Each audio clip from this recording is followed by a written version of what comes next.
it's Drew here. A quick introduction here. Those of you expecting to see the Tekken Kotobukiya Bishoujo statue Nina Williams, which I did a sneak peek of earlier in the week. Unfortunately, that's been delayed until next week. The bulbs went in my lighting studio, so I'm unable to film it properly. So that will come next week, hopefully providing the bulbs do arrive. But I did manage to get a video filmed beforehand, so I hope you enjoy this week's episode instead, and fingers crossed Nina Williams will be the feature of next week's Collectibles episode next Thursday. Thanks guys, and I hope you enjoyed the video.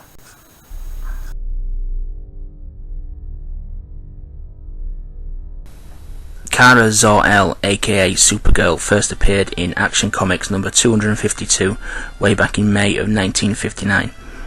She is the cousin of Superman. She shares the same Kryptonian powers as Superman, including the power of flight, super strength, speed, heat vision. Having died in 1985, the character was reintroduced to the Marvel Universe in 2004. Hi guys, it's Drew here. Welcome to another episode of my Collectibles. This is Supergirl Kotobukiya Bishoujo statue. It's 1/7 scale as per usual, and was one of my very first that I got. In fact, actually, this was the first one I got technically. So I got this and Poison Ivy statue, which are featured in episode 1, I believe, at the same time. So first or second, whichever way you want to call it. She's featured in this statue flying above the clouds, as there's a cloud on the base there, and she's flying with Streaky the Super Cat. It's very rare you get like a companion piece here, but this is one of them. It's a really nice figure, and was one of the reasons why I started collecting these, because this one and the Poison Ivy statue I really liked, and that led me on to having the collection that I have today. So let's get hands on with the figure and have a look in more detail. So here we are guys, she's in a classic red and blue uniform.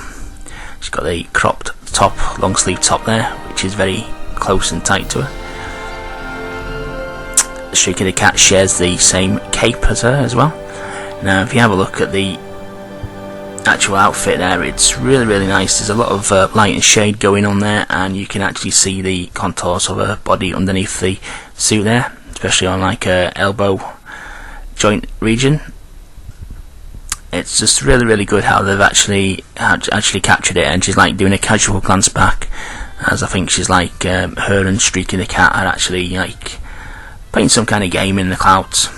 Well, that's what I like to think anyway, what the scene's supposed to be doing. So we'll have a look at the like front on of the figure there. You can see the classic Kryptonian symbol there on her chest there, all creased up as well. And we go down the figure there, we've got her skirt and the belt buckle. Again, great detail that they've put into it, with the billowing wind as I would imagine is going on there. We've got some great leg definition there. You can actually see the bone structure of her legs there. And down to the boots, which have the classic gold chevron kind of thing that she has around the, or gold trim, whatever you call it. We'll have a look at Streaky the Cat in a bit more detail. He's got the classic super cape on there, and he's also got the lightning symbol on his body as well. I think Superman had a pet dog, didn't he?